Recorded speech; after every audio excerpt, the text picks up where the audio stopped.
The sun is gone. The blitz blocks have been blown. Ruben has been called baby. And Uganda has finished third here at Sports Ground Harare.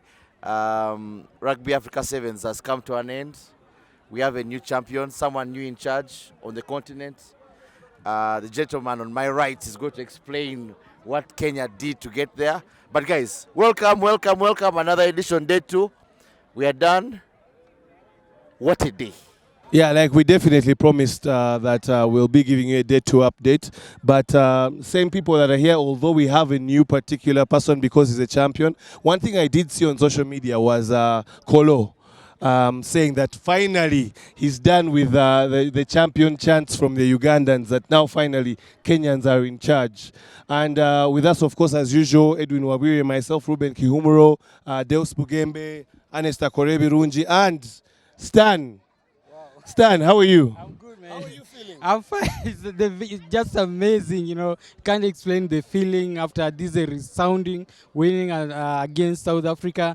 It was a high tension match, of course, but we are prepared. Our men, the Shujaas, were prepared, and after a thorough training and the great support from the Kenyan fans in Zimbabwe, I think the boys did it well, and that's why we have this a resounding winning, and we can smile now and we can celebrate, and we have the cup, and we have qualified straight to the Olympics. Yeah.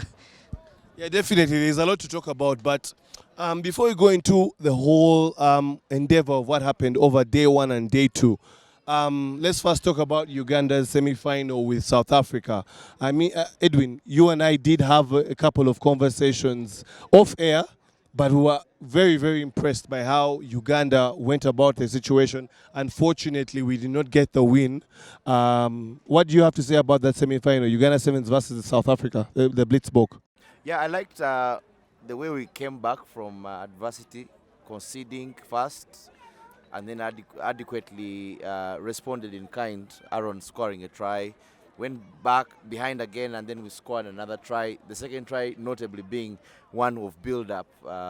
Plenty of hands involved, and we managed to score. A few issues there still in defense, managed to have some issues in respect to that, but it was a solid performance based off what transpired yesterday. It was very easy to see the boys showing their dedication to the match. You could see they were hard done, and many people back home were very proud of the performance. So we worked on that, and hopefully with more experiences like this, we'll be able to get better against the perennial big teams. I don't know if Blitzbock are still a big team. But the fact that Kenya won the Rugby Sevens in Harare 2023, I don't know if the Blitzbock are still a big team. But anyway, one person that I'm always amazed with and finding out, because they always have an opinion about rugby. Honest. Uganda. Was it 14? My mind skips me, but 14, I believe. And South Africa 26. What do you have to say about that game from the way you saw it?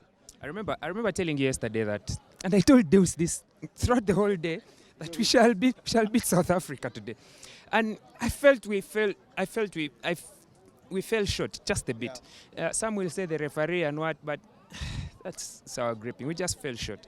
There are a couple of situations we should have done better that we didn't manage to. But from yesterday's discussion, and what we have always discussed, I think, from Challenger Series, from all those games, is that Uganda's the first game that we lose is usually the quarterfinals, that pushes us out of the tournament, and all hope is lost and all. By virtue of the fact that we lost the pool game, it meant that we would redeem ourselves on day 2. And I thought we did well. Coach Tolly, speaking to me early in the morning, said that it was a difficult night, it was a tough night, waking up thinking about what they will do against Zambia. In his eyes, we didn't play the perfect game against Zambia. But when I asked him about the game against South Africa, he rated it a 9.5 out of 10 because we didn't beat South Africa. He was very happy about it. South Africa, I felt they just beat us because of that efficiency, you know. It was a team scores, another team scores, a team scores, another team scores. I think it was South Africa first, then Uganda, then South Africa. But where problem started was when Okeni tackled Speckman in the corner after the try had been scored, and instead of a restart, they got a free kick. Because from there, they won the restart. We got the restart, but they got the ball after, and then they scored. Then from there, it was just one way. We tried to fight back, but the fight back wasn't good enough.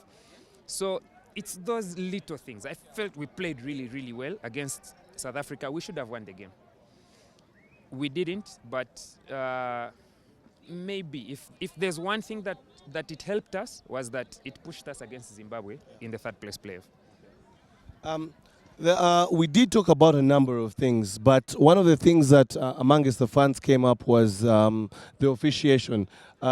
This is a conversation that myself and Edwin always have a contrast on. But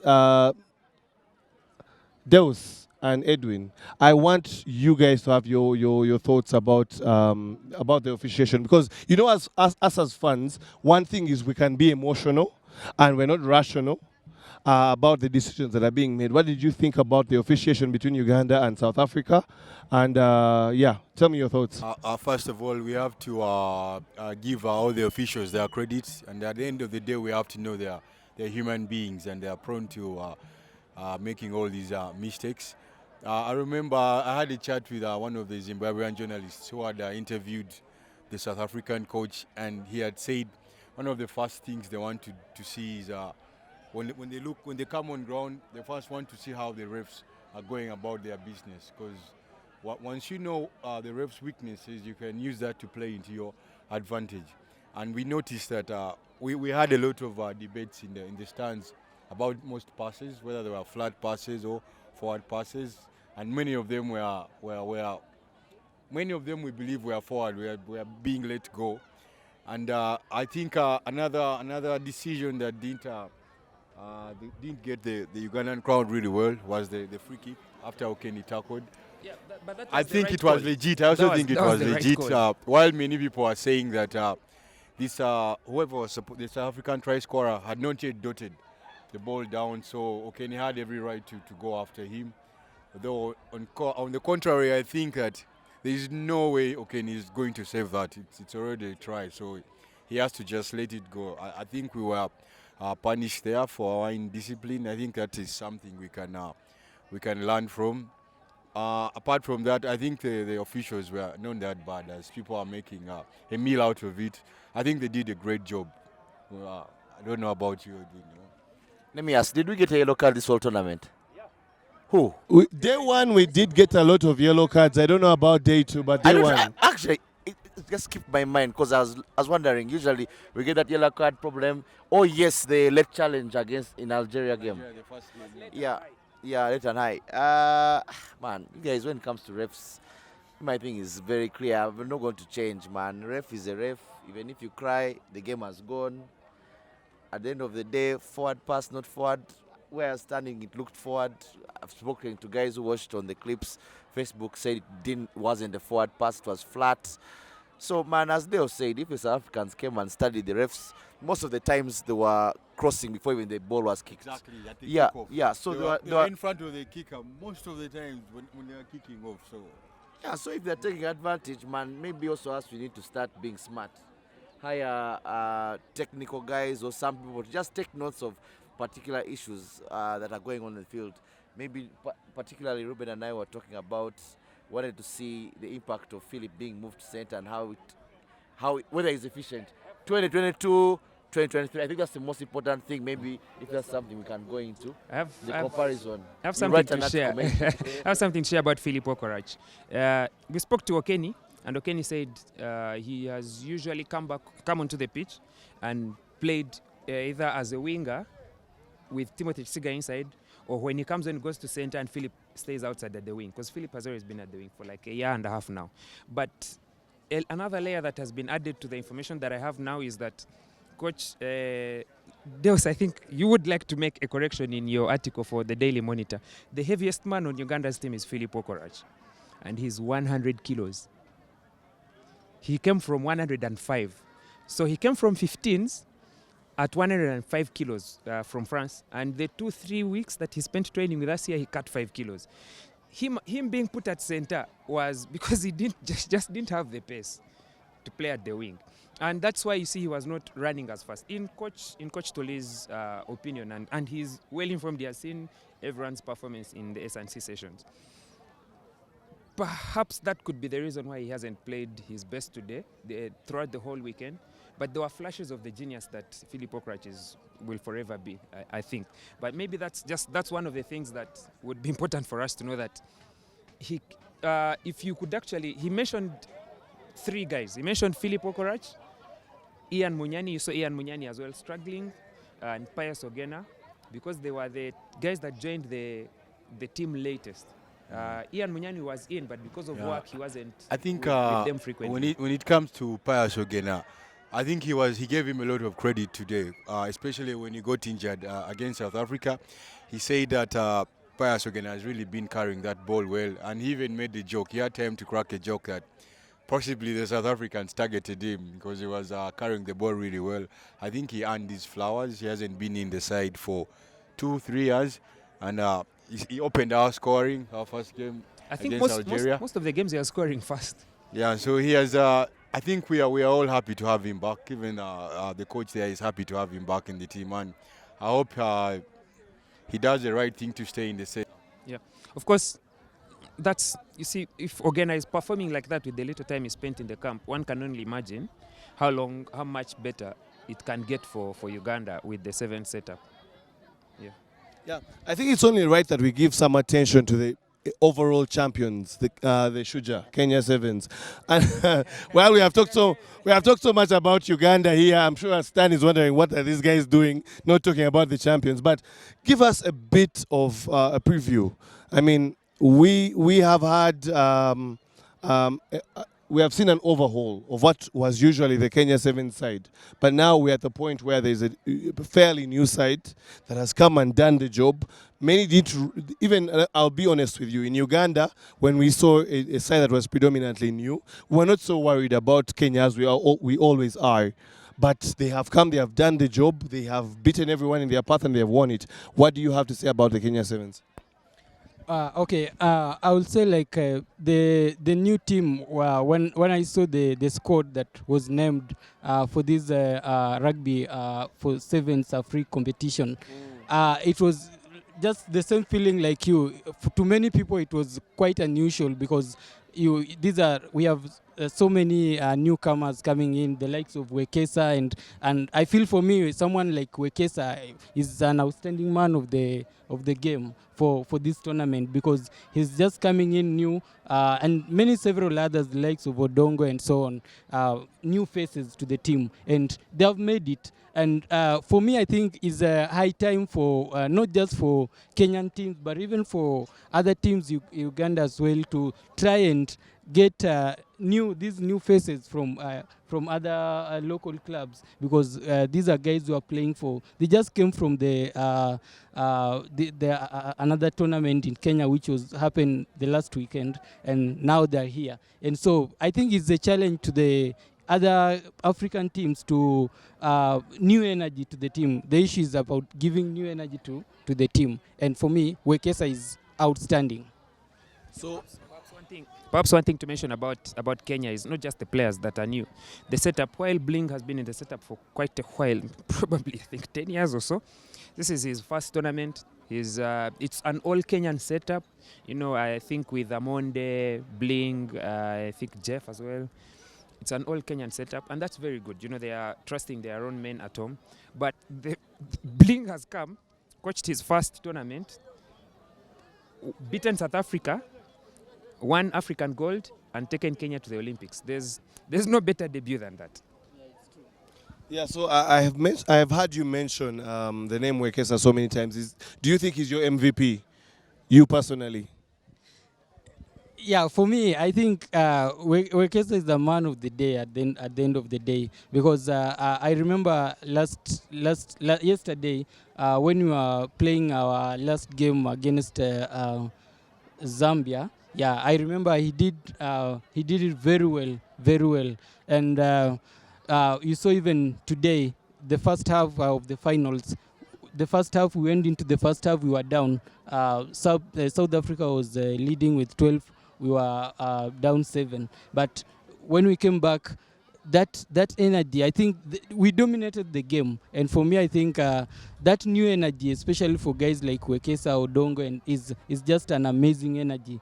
And he attributed something to do with the coach. And I must say, like, discipline of the game. You realize that I don't remember the Shujaas having a card, a yellow card, and that is something very commendable on not just the sides of the players, but even the side of the coach. So it shows something also of the quality of the coaching that the Shujaas are having. And probably it is a new beginning and maybe a new something we want to turn the history around. All along it has been South Africa, and South Africa. But now the tables have turned down today. Maybe when you talk about banding in and breeding in new players into the squad, I had a chat with Tolbert there, and he said he has a lot of players he really wants to give an opportunity, but he doesn't think it's also fair to throw a guy into the deep end at a tournament like the Olympics qualifier. He would prefer giving them a first chance at a tournament like the Safari Sevens, a tournament that doesn't come with a lot of pressure, that doesn't have a lot at stake like the qualifiers. Maybe that explains why we had 2 debutants, Shimwa. Maybe that's why It was one, just Shimwa. Shima. Maybe that's why he didn't get a lot of minutes like many people would have expected, because the coach is trying to protect him, something like that. Because imagine a young man like that comes into a pitch and has a whole lot of a game. How are they going to recover from that? It can break them or make them. Yeah. One thing I want us to talk about now is from yesterday, we did talk about how Uganda did have a good start, good wins, and then we faltered with Zimbabwe. In the third place playoff, we did get our chance and a poetic revenge, I should say, beating Zimbabwe this time round. I know they say who laughs last laughs best. What are your emotions, Edwin? Let me start with you on that one, because I watched that with you. Zimbabwe, Uganda, third place after we had lost 35-5 yesterday. This time round, what do you think was done different, and how did that make you feel? Well, may I have my voice? You lost yours, so it shows who enjoyed the win more. We need to actually take that picture from Rugby Africa 2022 and Rugby Africa 2023. Yeah, we'll most definitely have to. I think the notable thing off pitch was how we started using the Zimbabwe chant against them when we were leading, and it was quite hilarious to see them quiet for some time. But I think what the boys did is, I think the game against South Africa gave them a lot of confidence. The fact that they managed to tie at a point 14-14, and then a few issues there, and the boys got a lot more confident in the game. Ali missed tackle on the wing, and Zimbabwe scored, and it was like all over again happening. But eventually we got our bearings right. Philip jailed more, I think, in his freelance role, and managed to score 2 tries, beating defenders left, right, and center. The physicality also at Rinda came in for Pius, and managed to be able to perform and carry that ball very, very well. It goes also to show that at times when we're indecisive in our moments of when to check an action, is it kick, is it pass? Plenty of moments, Navi one where Philip kicked the ball and eventually resulted into a try, making it 17-12. And then there was very, very nervous times for Uganda, but eventually we managed to score. But it goes to show that even when we play this game, our players were also getting, they knew what was at stake, and at the same time they had to adjust accordingly. And at times in those split seconds, they made a decision that was right or wrong. So that could have affected us in one way or another. Okay, at this point now, I want us to just paint a picture, maybe for those that are watching, clarity, honest. Where does number 1, number 2, and number 3 fall? Remember, this was not only Rugby Africa 2023, but it was also the Olympic qualifiers. First of all, with my friends, through the weekend, even leading up to this tournament, we were telling ourselves that South Africa failed to qualify automatically for the Olympics, so they come to Africa Sevens and made everyone's life hard. Unyala, when the squad was named, he said that South Africa had come to their turf and they will be able to defeat them. And I think he has come true to his word. Kudos Onyala. But now South Africa have not qualified directly for the Olympics. If it weren't for a national policy, I think we'll confirm that. I think where they say if you don't qualify directly to the Olympics, you don't go for a repechage. The government does not pay for that. So they are not going to the repechage. But had they gone to the repechage, they're going to make people's life hard there also. The Olympics, this year's tournament was the Rugby Africa Sevens of 2023. Kenya are the champions. You win the Africa Sevens, you qualify directly to the Olympic Games in Paris 2024. But there are two other tournaments to play for. That is the repechage, where the next two go to the repechage. So that's going to be South Africa and Uganda, who finished third. If South Africa don't go, I think Zimbabwe can have an open door to that tournament because they have earned the right. But then there's the Challenger Series. Because it is the top two teams that are going to the Challenger Series. Because South Africa is a core team in the World Rugby 7 Series, and Kenya were relegated from the World Rugby 7 Series, they had to come down this side and play in the Africa Sevens. So they've earned a ticket to the Challenger Series, and Uganda, finishing third, also got a ticket to the Challenger Series. Coach Solbert said there's likely to be 4 or 5 Challenger Series tournaments, so that's very good for Tier 2 rugby. But the Olympic Games repechage with the Olympics in June, July, is most likely going to be in May, April. So it's going to be a bit of a busy year. There won't be much rest for all the teams. Okay, so gentlemen, we have been here for, let's say, 3 or 4 days, most of us, others maybe more. I don't want to talk to anyone. Don't go through the corners. Because I was not in their pockets. But, so guys, we have had 2 days of scorching heat. We have had to really hydrate as much as possible, enjoy the experience, and great rugby from day 1, day 2. I want you guys to, give me just one from each of you, your highlight of the entire tournament. What has it been? Maybe starting with you, Deus. My highlight of the entire tournament, I think, is Kenya upsetting South Africa in the final. I think it's a very, very big. It sends out a very loud message out there for South Africa and where it leaves them at the moment. Because I think sometimes when you're used to being at the top, then you kind of slip down to the gutters. You expect to go up immediately, and sometimes you want to avoid the process. I think this is a very trying time for South African rugby sevens.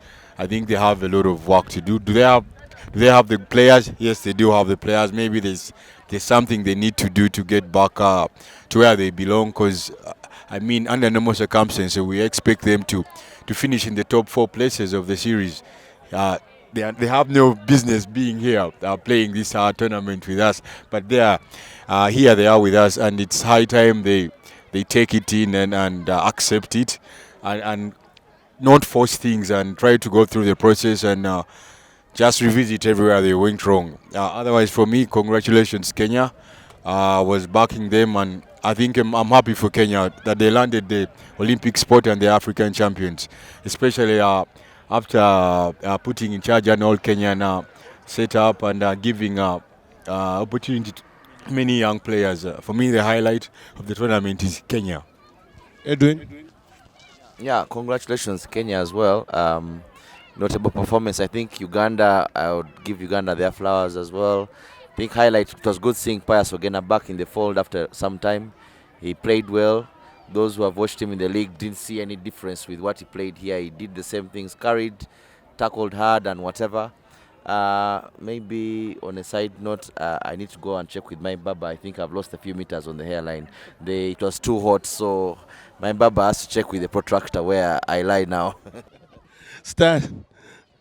Okay, for me, I think the highlight is the humbling of the Shujaas humbling South Africa. I think that one is big news. Is big news for us, and is very joyful. Brings a lot of joy to the Kenyan fans and for rugby and to the entire nation as well. I think we faced the Shujaas faced South Africa knowing that they're meeting a mountain, I'm quite sure. Yeah, we didn't take it for granted. Yeah, because these are tough guys, and because they are good. I must admit they are good at tactics and whatever. But we did it, and we can say like for me that highlight of humbling. That experience of Kenya humbling South Africa and coming back to the scene, or I can say we are now back to the scene, the front line of the Africa rugby. I think that one is a great highlight. Maybe just something I must admit also the fans. Yeah, the fans. I must say thank you to the Ugandan fans. You know, you are our in-laws. Eh? We are neighbors. Yeah. Yeah, you're right, Lord. So I think we supported each other in this thing. You know, we can't just ignore the contribution that fans bring in, or the energy that fans give to the team. And I was talking to some guys after the game, some of our players, and they admitted that really that was just an amazing cheering, and yeah. So. A big thanks to the Kenyan community in Zimbabwe. We have some guys who travel all the way from Los Angeles. They came to support Kenyans and Ugandans who are here. It shows that, yeah, we are good neighbors. Yeah, beyond just borders. Yeah, that we can do things, greater things, and together. Yeah, Stan, I definitely have to agree with you on that. I think for me, my highlights would be, yeah, definitely one, the fans, the camaraderie coming around, that just alone from fans having to travel all the way from wherever they are coming from to Zimbabwe to support their respective teams, and then joining forces to support particular teams. I mean, we looked at some of the games where the Zimbabwe and Zambia fans joined to support Zambia. Then we also looked at the part where Uganda and Kenya fans joined to support Kenya as well, and also Uganda as well. That was so amazing. But also, I'll also have to raise a hand to Pius Ogena, coming back into the sevens after a good number of years and really doing his best. But Ernest, yours before we see what happens next. Most of the highlights have been mentioned. Congratulations, Kenya. Congratulations, Shujaa. Congratulations to a couple of friends who had Kenya fans. Congratulations, Uganda. Coach Toli said that it felt like we had won. Eh? And yeah, indeed, congratulations to us as well. Third is good enough. Number 1 and number 3 for East Africa is superb. Yeah. Personally, I would like to say Maita Basa to Zimbabwe. It has been such a beautiful tournament for me as a person. I came here a bit earlier and we've enjoyed our stay here. The tournament has been colorful, the food is great, maybe the weather is a bit too hot. And they said their summer hasn't even begun yet. But on the whole, I've enjoyed the Rugby Africa Sevens. And I would be really glad to experience something like this again. Maybe just one thing, this might not be a highlight, but guys go early, they go home early. And the Ugandan in me is worried that people leave early after the tournaments have just ended. Deus was complaining about that. Deus should address that. Ernest has totally jumped into what we were going to talk about before. People leaving very early. Yeah. What we're going to talk about definitely before we leave, yeah, the fact that we have observed that us predominantly, apart from Stan, of course, being Ugandans, knowing that our culture and the love for party and the love for the late night life, and the fact that Zimbabweans are in their beds by like 11 and very few people on the streets and many of the bars are closed, that was amazing. So guys, now that the rugby is done, what are you guys up to today evening? I'm sure most of us are leaving tomorrow. Don't know about some other people, but so guys, what's the plan? What's the plan? I'm told their girlfriends they came back early. You must come back early. So Deus should address that issue because he was the most aggrieved yesterday. No, I think I burnt most of my fuel yesterday, so I have nothing to burn today, man. I should just go and rest. But I'll keep my ears open while I'm sleeping in case something comes up. Yeah. Me, I'm just ready to have a blast tonight. I went slow yesterday, but tonight's going down. Stan, you guys have won. Where's the party, man? Where's the party? The party is here and is with us here. Exactly? So, unlike you guys who you burned your energy yesterday, we are really waiting for the victory. And today we welcome you to we have an after party winning celebration at Cultures Resort. For those who are watching us, Cultures Resort is a resort run by a Kenyan, East African from Kenya. Is specializes in African food. So if you come from East Africa, you're visiting Zimbabwe, just come to Cultures Resort. You just Google. Yeah, we are welcoming you, but for those who will come to visit, just come to Google Cultures Resort. Amazing East African food. You'll enjoy chapati, those kind of stuffs. So tonight we welcome you. Come and celebrate with us. It's gonna to be very amazing. Nice meals, of course, with the lots of Zambezi. You still have some nice specials. Now specials are done. By now they are done because of the heat and the whole pressure and experience. But you did talk about the culture. Tusker, you don't to give us Tusker. Yeah, that's why we are welcoming. All right, but now Dave's talked about sleeping. Now you've talked about the culture resort, so I don't think he's going to sleep. But it's been a wonderful. Yeah, you also have a different plan. I thought we all have the same plan. Okay, you tell us. I'm just going to go back to the apartment and watch the Rugby World Cup. I think now it's Australia Fiji. That's not a game you can miss. And then maybe publish maybe 1 or 2 stories. And when I've finished. So guys, it's been a wonderful weekend. The Rugby Africa Sevens 2023 in Zimbabwe, Harare. I mean, from a cultural point of view, it has been really amazing. We've had so much that we have had to learn, and congratulations to Kenya, of course. Unfortunately for us, the Ugandans, that we have lost our defending champions title, but the Kenya has won. That means it still goes back to East Africa. So guys, thank you for being part of our updates, and we are still giving you a lot more of updates. So just go to our social media, the Fat Cats podcast, where we have documented the Rugby Africa Sevens in Harare, and there's a lot more coming. So stay tuned. Cheers.